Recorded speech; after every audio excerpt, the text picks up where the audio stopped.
आने वाले समय में ये नकलियों के आश्रम हमारे ही काम आएंगे, लेकिन गुरुदेव के परिवार को विश्वास नहीं इन बातों पे, इसलिए उन्होंने अपने धार्मिक धंधे के लिए ये दुकानें खड़ी कर दी कि भगत समाज तो सदा से मूर्ख रहा है। वो श्रद्धालु होता है, उसको अपने गुरुजी के नाम पे चाहे जो मर्जी काटो, उसको बलि का जो है वो बकरा बनाओ। तो सुनिए परमात्मा का सत्संग, और उनके परिवार वाले तो विश्वास नहीं कर पाएंगे गुरुदेव भगवान पे, लेकिन पुण्यात्माओं, आप और हम जो उनके नाद बच्चे हैं, जो हम उनके वचन के बच्चे हैं, कम से कम हम तो आंखें खोलें, हम तो अपने जो है वो कर्म ना फोड़ें। सुनिए परमात्मा का अनमोल सत्संग। इनकी सच्चाई का पता लग जाएगा, इनसे दूर हो जाएगी। ये एकले बैठे पाओगे उस अंधे की तरह। एक अंधा बजनी था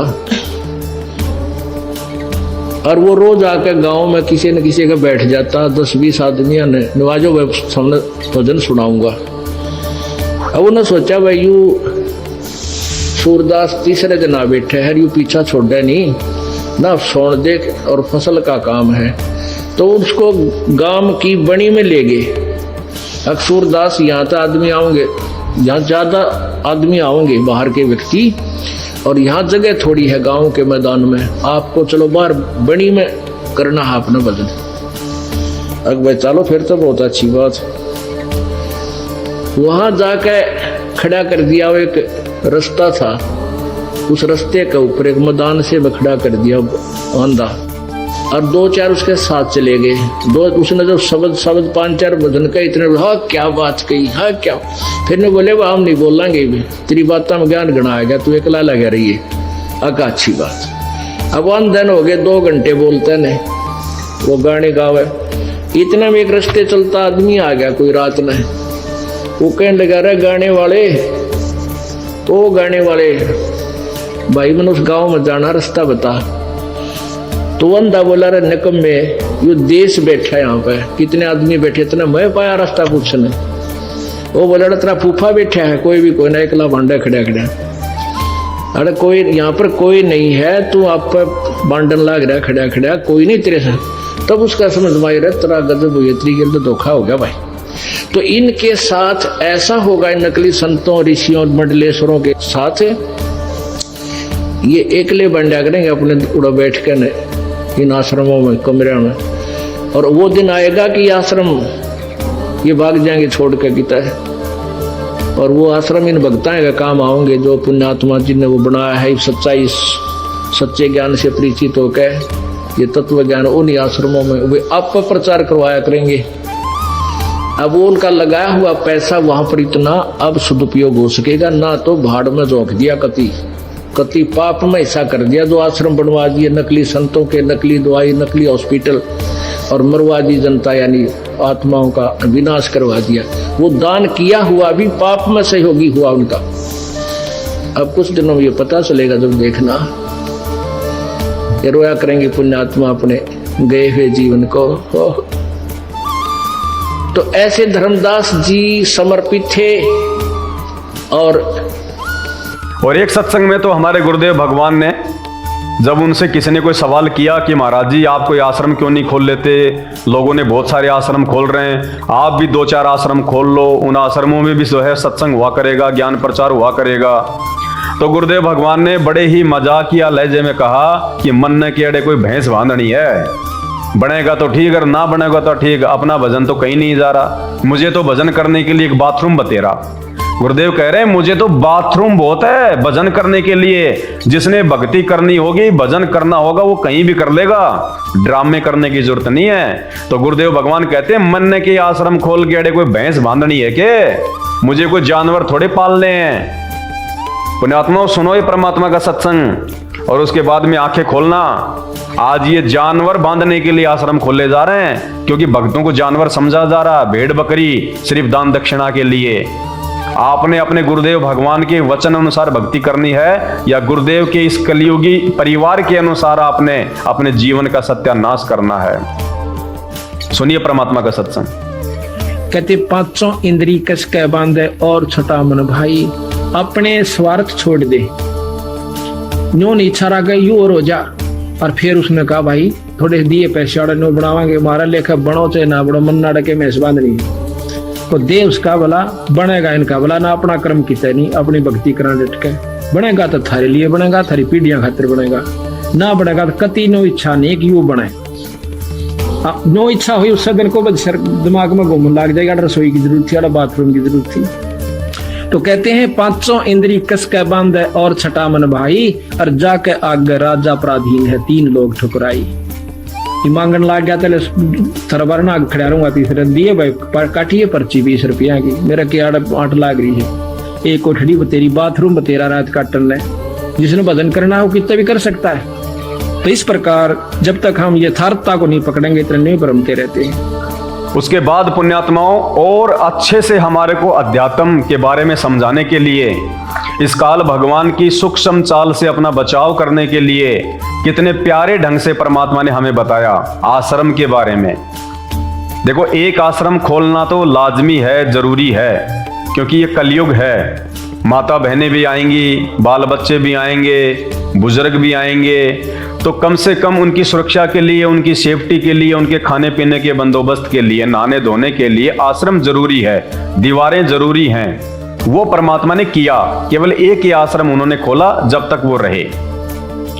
और उसके बाद में परमात्मा ने हमें सत्संग के माध्यम से क्या बताया कि पुण्यात्माओं, मैंने जो आश्रम खोला उसका तो काम केवल इतना ही है कि आप यहां आए, आपने एक बार ज्ञान समझा, और समझ में आने के बाद में आपने नामोपदेश ले लिया।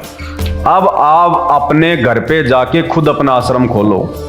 दुकानें खोलने की जरूरत नहीं है, जगह जगह ब्रांचें खोलने की जरूरत नहीं है। गुरुदेव भगवान ने बताया कि तुम्हारा जो घर है, नाम दीक्षा लेने के बाद में जिस घर में तुम परमात्मा का दरबार लगाओगे, जहां पे तुम 3 समय की आरती करोगे, जहां पे तुम परमात्मा के मंत्र जाप करोगे, जहां पे तुम परमात्मा के दरबार में ज्योत जलाओगे, दंडवत प्रणाम करोगे, जहां बैठ के तुम परमात्मा की ज्ञान चर्चा करोगे, गुरुदेव ने उस भगत के परिवार को, उस भगत के झोपड़ी को, उस भगत के घर को मिन्नी आश्रम की संज्ञा दी है कि पुण्यात्माओं वो मिन्नी आश्रम समझ लेना, मिन्नी आश्रम।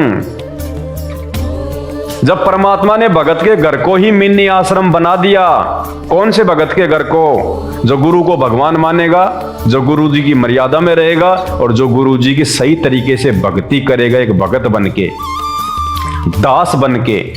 उस भगत के घर को परमात्मा ने मिन्नी आश्रम बताया, मिन्नी आश्रम।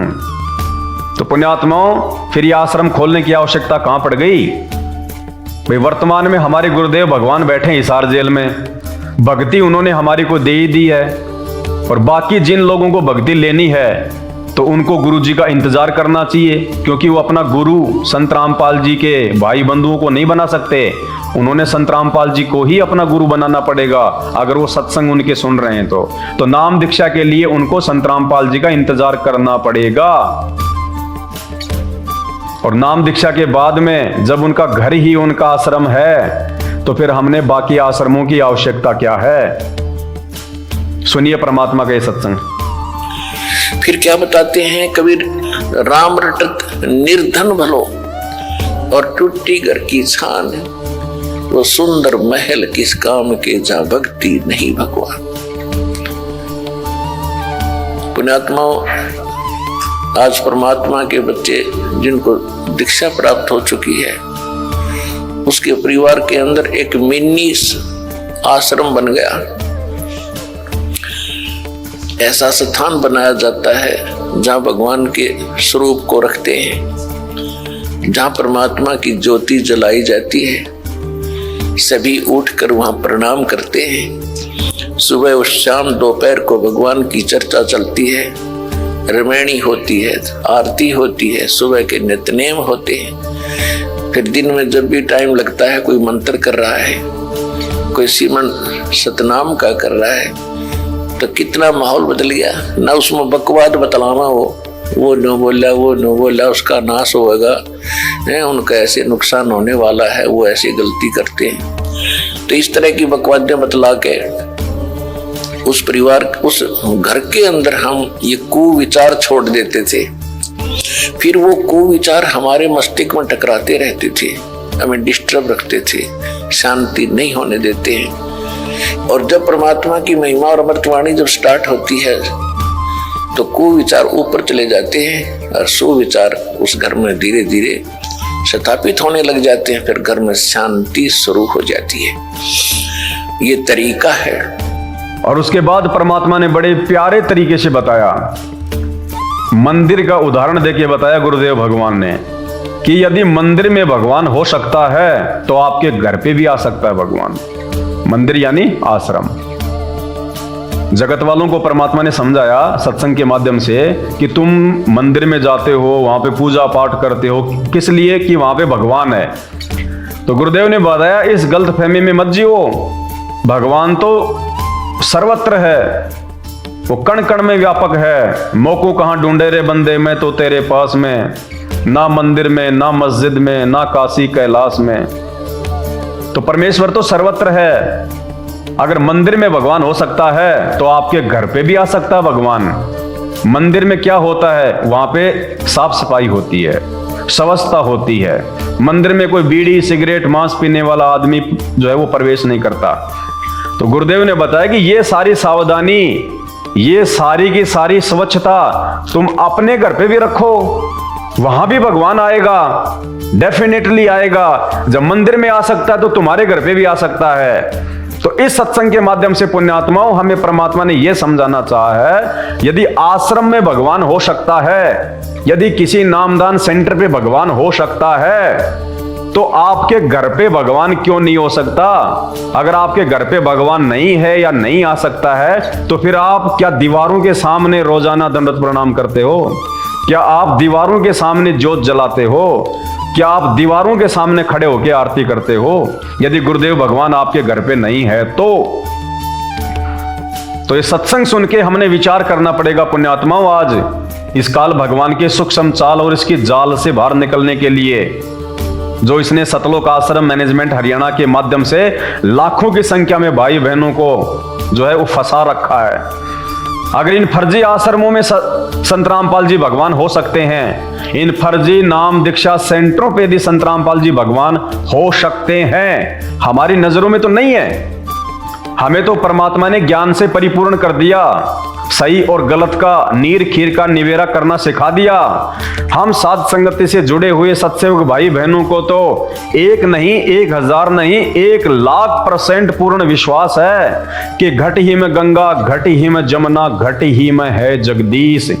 गुरुदेव भगवान हैं तो हमारे हृदय में हैं, शब्द रूप में हैं, हमारे घर पे हैं, हमारे दरबार में हैं, पल पल साए और छाया की तरह हमारे साथ में हैं। खोजी होए तुरंत मिल जाऊं, एक पल ही की तलाश में, कहे कबीर सुनो भाई साधो, मैं तो हूं विश्वास में। जिसको विश्वास अपने गुरुदेव भगवान पे, उनके वचनों पे, उनके सत्संगों पे, और जो भगत उनके वचन में है, उनकी मर्यादा में है, उसको किसी आश्रम में, किसी मंदिर में भटकने की जरूरत नहीं है, किसी नामदान केंद्र पे जाके धक्के खाने की जरूरत नहीं है। परमात्मा ने बताया कि पहले ये साधु संत महात्मा जंगल में चले जाते थे, तो गुरुदेव ने बताया कि जंगल में भगवान को किसी ने पेड़ से बांध रखा है क्या जो वो जंगल में मिलेगा? तो इन नामदान केंद्रों पे, इन फर्जी आश्रमों में क्या इन लोगों ने सतगुरु रामपाल जी भगवान को जो है बांध रखा है क्या? जो संत रामपाल जी आपको केवल वही मिलेंगे। अगर वहीं संत रामपाल जी हैं तो फिर आपका अपने घर पे वो दरबार लगाना, दंडवत करना, आरती करना, मंत्र करना, सत्संग सुनना व्यर्थ है, कोई फायदा नहीं मिलेगा आपको यदि आप भगवान को अपने से दूर कहीं और देख रहे हैं तो सुनिए परमपिता परमेश्वर जी का ये अनमोल सत्संग और आंखें खोलो। उसके बाद में अब संत आते हैं जब तक को पूछता को ना, और मेरे पास मंडी बनाओगे उड़ा, देखिए कितना मेला भरा करेंगे, बिना बुलाए आया करेंगे उड़ा, फिर कुछ को ना होता, सिर्फ बास से कह दंड रहेगी, वो भी सिर्फ वहीं पर घर पर कोई लाभ नहीं से।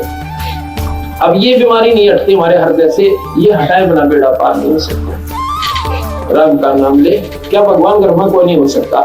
अगर मंदिर में भगवान आ सका है, तो शुद्धता घर में रखो, क्या वहां को नहीं आवा? वो मंदिर में क्या शुद्धता होती है? बीड़ी शराब पीने वाला अंदर नहीं जाना चाहिए। एक मकान, एक कमरे में अपना मंदिर बनाओ, भगवान की मूर्ति रखो, जोत लगाओ, उसमें अशुद्ध आदमी प्रवेश ना हो, परमात्मा वहां भी आएगा।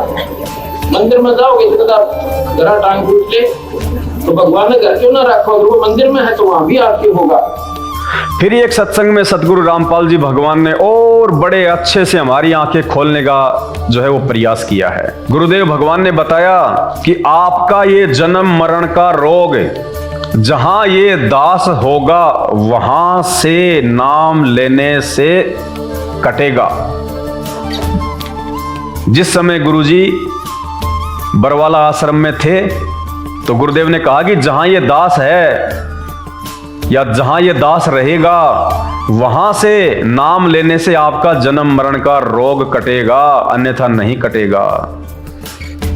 तो आज हमारे गुरुदेव भगवान हिसार जेल में बैठे हुए हैं। अगर किसी ने अपने जन्म मरण का रोग कटवाना है तो उसने हिसार जेल में जाके संत रामपाल जी से नाम लेना पड़ेगा। और यदि वर्तमान में वो इन फर्जी नामदान केंद्रों पे, इन आश्रमों में जाके और लैपटॉप से या कंप्यूटर से नाम दीक्षा ले रहा है तो वो उसके जन्म मरण का रोग कटने का साधन नहीं है। लाभ तो दे देगा परमात्मा थोड़ा बहुत, कोई बड़ी बात नहीं है। अरे खांसी जुकाम की दवाई या जो टेबलेट होती है वो आजकल साग सब्जी वाले भी रखते हैं, ये किराने की दुकान वाले भी रखते हैं। अगर आप वहां से भी ले लोगे पेट के दर्द की गोली तो भी आपका पेट का दर्द ठीक हो जाएगा, क्योंकि वो तो उस गोली ने ठीक करना है। तो इसी प्रकार परमात्मा के जो मंत्र हैं उन मंत्रों में वो पावर होती है, वो शक्ति होती है। उसको चाहे कोई भी दे दे, मंत्र अपना काम जो है वो जरूर करेगा, लेकिन मोक्ष नहीं मिलेगा। मोक्ष तो अधिकारी से लेने से ही होगा। जब तक उसका आशीर्वाद नहीं मिलेगा तब तक वो मंत्र काम नहीं करेगा। अब आपने वो पेट के दर्द की दवाई अगर किसी सब्जी वाले से ले ली और बाय द वे यदि आपको रिएक्शन हो गया और आपकी मृत्यु हो गई तो आपके तो जीवन का सत्यानाश हो गया और वो सब्जी वाले को जो है उम्र कैद की सजा हो जाएगी, क्योंकि वो दवाई देने का अधिकारी नहीं था। इसी प्रकार सतलोक आश्रम मैनेजमेंट हरियाणा इन फर्जी आश्रमों में, इन नाम दीक्षा सेंटरों पे ये टीवी से, लैपटॉप से, डीवीडी से नाम दीक्षा देने का अधिकारी नहीं है। नाम दीक्षा देने के अधिकारी संत रामपाल जी हैं जो हिसार जेल में बैठे हुए हैं। तो भाई इनसे नाम दीक्षा लेके, और यदि कल को तुम्हारे साथ में कोई अनहोनी होती है तो तुम्हारा तो जीवन का सत्यानाश हो गया और ये मरने के बाद में परमात्मा इनको ठोकेगा, इनको नरक में। आज तो इनको 2 पैसे आ रहे हैं, 21,000 रुपए पाठ के, 2100 रुपए जोत के। आज तो उस लालच में ये बिल्कुल अंधे बने हुए हैं। परमात्मा कहते हैं माया का रस पिए कर हो गए डामाडोल। ये डामाडोल हो चुके हैं, इनको कुछ दिखाई नहीं दे रहा। परमात्मा के जो सत्संग हैं इन पे ये लोग विचार नहीं कर रहे। घर का जोगी जोगना, बाहर का जोगी सिद्ध, इस कहावत के अनुसार आज बिल्कुल ये अंधे होके चल रहे हैं। तो सुनिए परमपिता परमेश्वर का ये सत्संग, जिसमें परमात्मा कह रहे हैं कि आपका जन्म मरण का रोग जहां ये दास होगा वहां से कटेगा। तो वर्तमान में वो परमात्मा हिसार जेल में बैठा है। अगर वहां से आप नाम दीक्षा लेते हैं तो आपके मोक्ष में ये मंत्र काम करेंगे। बाकी छोटे मोटे लाभ तो ये मंत्र दे देंगे, कोई बड़ी बात नहीं है। लेकिन जब कभी मुसीबत का समय आप पे आएगा, दुखों का पहाड़ आप पे टूटेगा, उस समय परमात्मा की तरफ से आपकी कोई भी जो है मदद नहीं होगी। सुनिए, अब हम परमात्मा के हॉस्पिटल में आ गए। पुण्यात्माओं, इस ज्ञान को हर तरह से सोचना, तोलना, यदि आपने भक्ति सफल करनी है। हम हैं ऑपरेशन थिएटर में आ गए, हम यही भयंकर रोग कटवाने। हमारे जन्म और मृत्यु का दीर्घ रोग लगा हुआ है और इसका ट्रीटमेंट इसी सतलोक आश्रम में, करोथा और बरवाला में हो पाएगा और कितना नहीं, यानी जहां भी ये दास रहेगा वहीं पर। और पुण्यात्माओं, उस अंतर्यामी परमात्मा सतगुरु रामपाल जी भगवान ने एक 3 मिनट के सत्संग के माध्यम से तो सारा निष्कर्ष ही दे दिया। अगर किसी भगत में जरा सी भी अगर कॉमन सेंस होगी तो आज के बाद वो इन फर्जी नामदान केंद्रों पे और इन फर्जी आश्रमों में धक्के खाने के लिए नहीं जाएगा।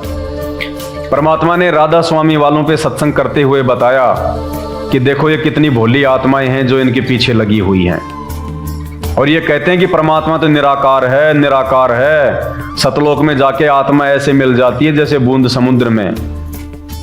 तो मालिक ने फिर समझाया उस चीज को अच्छे से, बरवाला का उदाहरण देते हुए, आश्रम का उदाहरण देते हुए, कि पुण्यात्माओं, कोई आपसे ये कहे कि भाई चलो हम बरवाला आश्रम में चलते हैं, और वहां जाने के बाद कोई पूछे कि भाई गुरुजी कहाँ है, और कोई कहे कि भाई गुरुजी तो निराकार हैं, गुरुजी यहां नहीं है।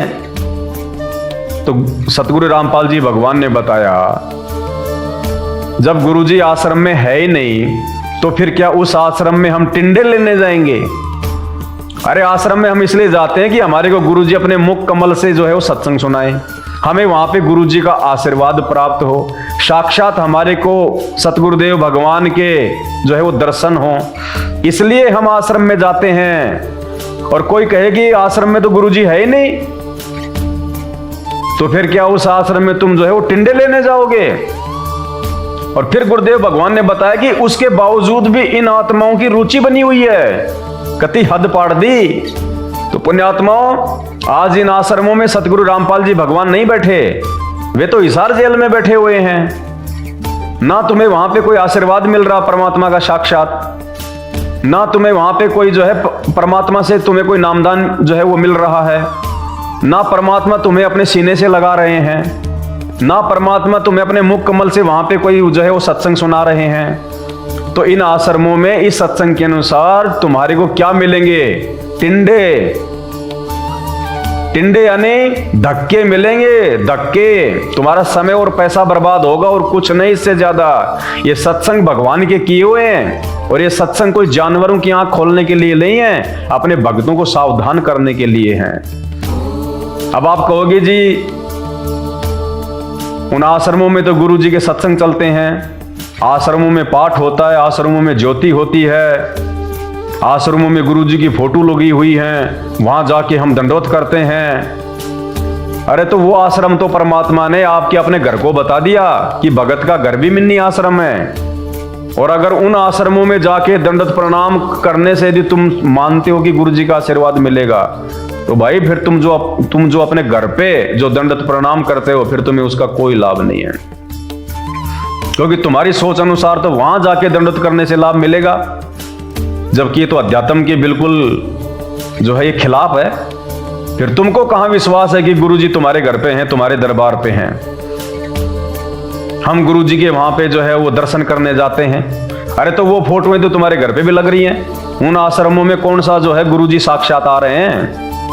हम तो वहां पे सत्संग सुनने जाते हैं, तो सत्संग तो तुम्हारे घर पे भी है। वही डीवीडी वहां चलाई जाती है, वही डीवीडी साधना टीवी चैनल पे चलती है, वही डीवीडी जो है यहाँ पे चल रही है, वही डीवीडी तुम्हारे घर पे है। अब साधना टीवी का जो ऑफिस है वो है नोएडा, दिल्ली, और वहां से जो है ये गुरुदेव के जो है ये सत्संग चलते हैं। अब कोई मूर्ख ये कहे कि मैं तो साधना टीवी के ऑफिस में जाके वहां बैठ के सत्संग सुनूंगा जब मेरे को लाभ मिलेगा। अरे मूर्ख आदमी, वो सत्संग तो गुरुजी ने तेरे घर पे दे रखा, वो टीवी के माध्यम से आ रहा है। तो अगर वही सत्संग जो तुम्हारे घर पे है, तुम्हारे मोबाइल में है, अगर तुम उन आश्रमों में सुनने जा रहे हो, तो तुम्हारी बुद्धि नहीं है तुम्हारे पास में, तुम अपना विवेक जो है वो खो चुके हो, तुम भगवान को अंतर्यामी नहीं मान रहे। तो परमात्मा ने कहा कि जो ऐसे भगत होते ना, उनको तो क्या मिलते हैं? टिंडे मिलते हैं उनको, टिंडे। तो वर्तमान में लाखों की संख्या में जो सतलोक आश्रम मैनेजमेंट हरियाणा के धार्मिक धंधे का हिस्सा बने हुए ना, ये टिंडे लेने जाते हैं वहां पे, और मिल रहे हैं उनको टिंडे आए दिन। 3-3 मर रहे, एक साथ अकाल मौत, 12-12 एक साथ मरे। महाराष्ट्र के लातूर जिला से जो हिसार में आ रहे थे गुरुजी की तारीखों पे। अरे भगवान की तारीखों पे वकीलों का काम है, कोर्ट में तारीखों पे वकीलों का काम होता है, भक्तों का काम नहीं होता। तुम तो भीड़ करके उल्टा उनको परेशान कर रहे थे, और उसी के चलते 12 भगत मरे एक्सीडेंट में। और आज वर्तमान में जितने भी इनके जो ये फर्जी आश्रम हैं, और यहाँ पे जो ये मनमुखी जो ये पाठ प्रकाश होते हैं, ज्योतियाँ होती हैं, कभी दाढ़ी मूंछ वाले कबीर जी का जून के महीने में वो प्रकट दिवस मनाते हैं। अरे जिंदा कबीर तो सतगुरु रामपाल जी भगवान जेल में बैठे हुए हैं। जिंदा कबीर तो तुम्हारा गुरु है, और तुम उस मुर्दा कबीर, खाली उस दाढ़ी मूंछ वाली फोटो को भगवान मान के उसकी तुम पूजा कर रहे हो, उसको तुम भोग लगा रहे हो। कहां से गुरु जी का आशीर्वाद होगा तुम्हारे पे? अरे एक बिल्ली होती है, उसके सामने एक तो मिट्टी का चूहा रख दो और एक बिल्कुल जो है जीवित रख दो। वो बिल्ली भी इतनी समझदार है, वो मिट्टी वाले को नहीं छुएगी। उसको भी पता है कि ये मुर्दा है, मेरा पेट नहीं भर सकता। वो भी जो है उस जिंदा चूहे पे जो है वो झपटेगी अपनी भूख शांत करने के लिए। एक तरफ तो आप किसी के सामने आम रख दो और एक आम की कोई फोटो रख दो, कोई मूर्ख आदमी होगा जो उस आम को छोड़ के आम की फोटो को खाएगा। तो वर्तमान में सतगुरु रामपाल जी भगवान के 90% ज्ञानहीन भक्तों का ये हाल है। वो दाढ़ी मूंछ वाली फोटो, वो मुर्दा आम, मुर्दा कबीर जो ना बोल सकता, ना चल सकता, ना आशीर्वाद दे सकता, ना जिसने आपको नाम दिया, ना ज्ञान दिया, ना आशीर्वाद दिया, ना आपकी वो प्रार्थना सुनता, उसको तो भगवान मान के जून के महीने में तुम उसका तो जो है वो प्रकट दिवस मना रहे हो। मैनेजमेंट ने देखो कितना मूर्ख बना रखा अपने धार्मिक धंधे के लिए। एक फोटो को तो उन्होंने भगवान मनवा दिया, उस फोटो के तो तुम भोग लगा रहे हो, उसको तो तुम भगवान कह रहे हो। और संत रामपाल जी जो जेल में बैठे हुए हैं, उनको भोग लगाने की तुम्हारी हिम्मत नहीं है अपने घरों पे, उसको तुम भगवान नहीं मान रहे। 8 सितंबर को उनका तुम जो है वो जन्मदिन मनाते हो। धिक्कार है, धिक्कार। सुनिए परमपिता परमेश्वर का ये सत्संग जो राधा स्वामी वालों को आधार बना के परमात्मा ने अपने भक्तों को समझाने के लिए किया है कि जब आश्रम में गुरुजी है नहीं तो क्या तुम वहां पे टिंडे लेने जाओगे। सुनिए, ये राधा स्वामी धन धन सतगुरु और ये जय गुरुदेव वाले पंथ के गुरुजन, इन्हें क्या कहेगा पता नहीं। और कहते हैं सतलोक में प्रकाश ही प्रकाश है, चेतन ही चेतन है और परमात्मा निराकार है। आत्मा परमात्मा में, मोक्ष प्राप्त आत्मा परमात्मा में ऐसे लीन हो जाती जैसे बूंद समुद्र में। हर भले आदमियों, परमात्मा के दर्शन के लिए महापुरुषों ने समाधियां लगाई। परमात्मा के दर्शन के लिए परमेश्वर ने 100 बार बताया कि परमात्मा के दर्शन करो।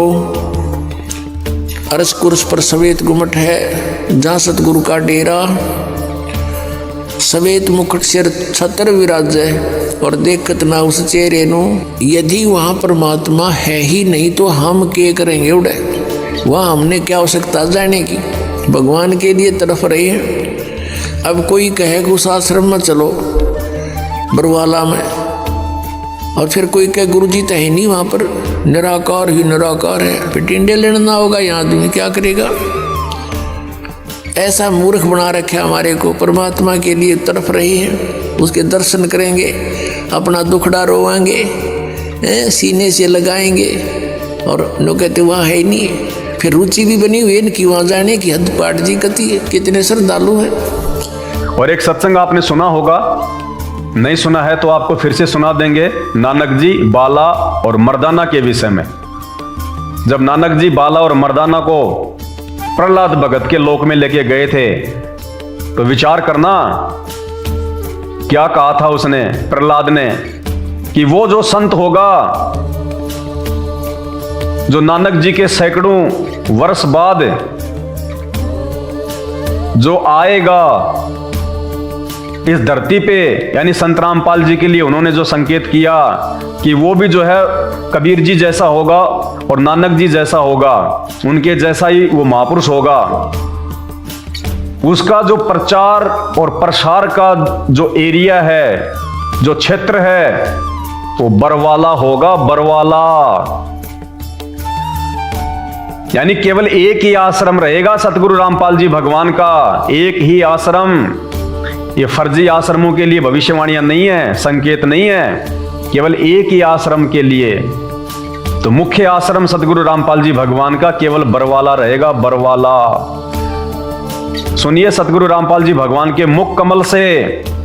तो पुण्यात्मा, वर्तमान में यदि सतगुरु रामपाल जी भगवान का कोई आश्रम है तो केवल वो बरवाला आश्रम है, जो वर्तमान में हरियाणा सरकार के अंडर में है। बाकी एक भगत का जो घर है वही उसका आश्रम होना चाहिए। यदि कोई एक सच्चा भगत है तो अपने गुरुजी के वचनों पे चलने वाला है। तो सुनिए परमपिता परमेश्वर का सत्संग। नानक तपा हुआ है अते फेर ऊ होसी। ता मर्दान ने पूछिया जी कबीर दुल्हा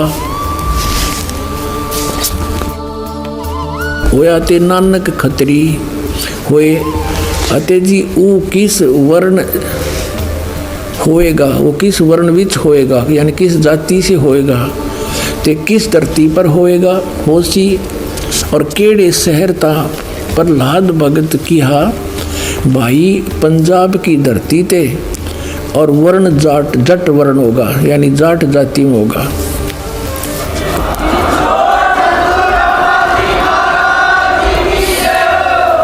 और शहर बटाले यो बरवाले का बटाला लिख दिया ना, यो था बरवाला, बरवाले में उसी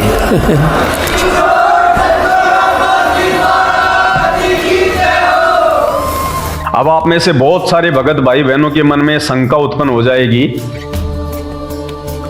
कि भाई एक बात बताओ, जब कल को गुरुजी आएंगे और गुरुजी के आने के बाद तो पूरी दुनिया पलटेगी, पता नहीं कितने लोग आ जाएंगे, अरबों खरबों की संख्या हो जाएगी, तो गुरुजी एक आश्रम में बैठा के कैसे पूरी दुनिया को ज्ञान समझाएंगे, कैसे सत्संग करेंगे। तो पुण्यात्माओं, ये कॉमन सेंस की बात है। बहुत सारे भाई बहनों ने मुझसे सवाल किया, तो ये उनकी छोटी बुद्धि का जो है ये परिचायक है। अरे ये विज्ञान क्यों दिए परमात्मा ने? आज से पहले ये शिक्षा नहीं थी, टीवी नहीं थे, मोबाइल नहीं थे, इंटरनेट नहीं था। क्यों दिए परमात्मा ने? परमात्मा ने सत्संग के समय भीड़ इकट्ठा करने के लिए नहीं दिए, भीड़ को थोड़ा करने के लिए, भीड़ को सीमित करने के लिए परमात्मा ने ये हमारे को उपकरण दिए हैं आधुनिक। कल को जब सतगुरु रामपाल जी भगवान आएंगे तो उनको अपने सामने बैठा के भक्तों को सत्संग सुनाने की आवश्यकता नहीं है, क्योंकि आने वाले समय में पूरे विश्व में केवल संत रामपाल जी ही एकमात्र धर्मगुरु रहेंगे। पूरी दुनिया यानी 99% जितनी भी दुनिया की जनसंख्या होगी वो संत रामपाल जी की ही भक्ति करेंगे, उनको ही फॉलो करेंगे। तो सारी दुनिया को परमात्मा एक जगह बैठा के सत्संग नहीं करेंगे, आवश्यकता नहीं है। परमात्मा को 100 गज की जगह बहुत है, परमात्मा को छोटा सा आश्रम बहुत है, परमात्मा को बरवाला आश्रम ही काफी है, खूब है, ये पर्याप्त है, आवश्यकता से ज्यादा है। कैसे? जब कल को सतगुरु रामपाल जी भगवान आएंगे और जब ये अपना सत्संग शुरू जो है वो करेंगे, वैसे तो परमात्मा ने जो सत्संग देने थे समाज को दे दिए, डीवीडी में डाल दिए, पेन ड्राइव में डाल दिए, यूट्यूब पे डले हुए हैं। जो ज्ञान था परमेश्वर के पास हम जीवों को देने के लिए हमारी बुद्धि के हिसाब से, वो परमात्मा ने पूरा कोर्स हमारे को दे दिया। जिसने भी सत्संग सुनना होगा वो मोबाइल पे सुनो, टीवी चैनलों पे चलेंगे, क्योंकि गुरुदेव भगवान ने कह रखा कि आने वाले समय में इन टीवी चैनलों पे या तो साधारण समाचार चलेंगे या फिर हमारे सत्संग चलेंगे, दूसरी बकवास बिल्कुल नहीं चलेगी। अगर जबरदस्ती भी कोई टीवी चैनलों पे अगर ये फिल्में कोई लगाएगा तो परमात्मा ने बताया कि वो फिल्म नहीं चलेगी, भले वो फिल्म की लगा दो डीवीडी, लेकिन वो सत्संगों में वो जो है वो परिवर्तित हो जाएगी। सत्संग चलेंगे और ये धक्के से चलेंगे। तो परमात्मा को पूरी दुनिया को सामने बैठा के भीड़ को इकट्ठा करके सत्संग करने की जरूरत नहीं पड़ेगी, एक छोटा सा आश्रम ही बहुत होगा परमात्मा को। और फिर क्या होगा उस समय? आज ये परमात्मा ने हर भगत को मोबाइल दे दिए, सबके घर में टीवी चैनल हैं, इंटरनेट लगा हुआ है, हमें आवश्यकता ही नहीं है जाके सत्संग सुनने की। गुरुदेव भगवान कहेंगे बच्चों मैं आश्रम में बैठा हूं, वैसे तो मैंने सारे सत्संग तुम्हारे को दे दिए हैं, उसके बावजूद भी यदि मुझे कोई अध्यात्म के विषय में तुम्हें कोई संदेशा देना होगा, यदि कोई सत्संग देना होगा, तो बच्चों मैं यहाँ एक आश्रम में बैठ के, छोटे से आश्रम में बैठ के, जैसे ये पवन दास आपका भाई जिसको अभी आप लाइव देख रहे हैं, इस वीडियो में देख रहे हैं, मैं एक जगह, एक 100 गज की भी नहीं है जगह जहां मैं रह रहा हूं, 2 कमरे हैं, लेट बाथरूम है, एक छोटा सा हॉल है, इसमें बैठ के, और उसमें भी खाली एक कमरे के एक कोने में बैठ के दास ये वीडियो बना रहा है, 8x8 की जगह। तो उसी प्रकार हमारे गुरुदेव भगवान जब उन्होंने कोई सत्संग करना होगा, और उस समय जितने भी टीवी चैनल हैं वो सब लाइव चलाएंगे, लाइव गुरुदेव भगवान के सत्संग चलाएंगे लाइव, जैसे इन नकलियों के चलते हैं। तो गुरुदेव भगवान सामने बैठे होंगे स्टेज पे, सामने सभी टीवी चैनल वाले बैठे होंगे, और जब गुरुदेव भगवान बैठ के सत्संग करेंगे तो वो लाइव चलेगा, सभी टीवी चैनलों पे चलेगा, सबके मोबाइल पे चलेगा। तो सब बैठे बैठे अपने घर पे सुनेंगे। जैसे दास अभी लाइव आ रहा है, दास तो केवल अकेला बैठ के सत्संग कर रहा है, और आप हजारों की संख्या में भाई बहन अपने अपने घर पे जहां भी आप हो, काम धंधे में या बस में या अपने ऑफिस में, आप बैठ के मोबाइल में आप देख रहे हो। बस भाई मेरे विचार आप तक जाने चाहिए। तो उस समय जो गुरुजी जो भी कुछ जो है संदेशा देंगे या कोई सत्संग करेंगे, तो गुरुदेव को कोई 100 एकड़ के जमीन की आवश्यकता नहीं है, 200 एकड़ के आश्रम की आवश्यकता नहीं है। जो ये मैनेजमेंट वर्तमान में अपने धार्मिक धंधे के लिए जो खोल रहा है, ये बड़े बड़े आश्रम, तो ये धंधे के लिए आवश्यकता पड़ती है, धर्म के लिए आवश्यकता नहीं पड़ती। तो एक जगह बैठ के गुरुदेव भगवान सत्संग करेंगे, सारे टीवी चैनल उसको लाइव चलाएंगे, सबके घर में टीवी हैं, सबके हाथ में मोबाइल हैं, आपको आवश्यकता ही नहीं आश्रम में जाके भीड़ इकट्ठा करने की, आवश्यकता ही नहीं पड़ेगी। और जब कभी कभार यदि गुरुजी अपने बच्चों को दर्शन देने के लिए साक्षात यदि वे बुलाएंगे, तो ये तो कॉमन सेंस की बात है, परमात्मा सबको तो बुलाएंगे नहीं। परमात्मा टाइम फिक्स कर देंगे कि भैया राजस्थान के इतने जिलों के भगत तो इस तारीख को आएंगे, उत्तर प्रदेश के भगत इस तारीख को आएंगे, तो भीड़ जो है बनेगी नहीं। विदेशों में परमात्मा हवाई जहाज के माध्यम से जाएंगे, कभी जापान में जा रहे हैं, कभी अमेरिका जा रहे हैं, वो कभी चाइना जा रहे हैं, वहां के भक्तों को परमात्मा वहां बैठ के देंगे जो है अपना आशीर्वाद। तो ये साइंस क्यों दी है परमात्मा ने, टेक्नोलॉजी क्यों दी है, टीवी क्यों दिए, मोबाइल जो है ये क्यों दिए हैं? आने वाले समय में इसी प्रकार से जो है परमात्मा का मार्ग आगे चलेगा। भीड़ इकट्ठी नहीं करनी परमात्मा ने, अपना काम धंधा भी करो और परमात्मा के अपने जो है अपने वचन भी सुनो। तो YouTube पे जब तक आप उनके द्वारा बताई गई सृष्टि रचना को नहीं पढ़ेंगे, नहीं समझेंगे, तब तक आपको किसी भी धर्म का कोई भी धर्म ग्रंथ समझ में नहीं आएगा। भाई और बहनों, 2 घंटे से मुझे थूक बिलोने का कोई शौक नहीं है। आप भी अपने कीमती समय में से थोड़ा बहुत समय निकाल के ये वीडियो देख रहे हैं, तो ये वीडियो देखने का फायदा उसी समय है जब आप संत रामपाल जी के सत्संग सुनना शुरू करें। क्योंकि आज इस पूरी धरती पर केवल एक ही परम संत है, बाकी कोई संत इस धरती पे नहीं है। और जितने भी संत हैं ये धर्म गुरु हैं, इनको अपने स्वयं के धर्म के विषय में पूरी जानकारी नहीं है, इनको स्वयं के धर्म ग्रंथों के विषय में पूरी जानकारी नहीं है। हिंदू धर्म गुरुओं को गीता जी और वेदों के विषय में पूरी और सच्ची जानकारी नहीं है। मुल्ला और मौलवियों को मुसलमान धर्म के विषय में, कुरान शरीफ के विषय में, तौरेत, जबूर और इंजिल के विषय में पूरी जानकारी नहीं है। जितने भी पादरी और पास्टर हैं, इनको बाइबल के विषय में पूरी जानकारी नहीं है। सिखों को गुरु ग्रंथ साहिब के विषय में जानकारी नहीं है, ना ही बौद्ध और जैन समाज को अपने अपने धर्म ग्रंथों की जानकारी है। ये सारी जानकारी संत रामपाल जी ने सभी धर्म के मानने वालों को दी है। आपने उनके सत्संग सुनने पड़ेंगे, और सत्संग सुन के आप विचार कीजिए कि आपको मानव जन्म क्यों मिला है।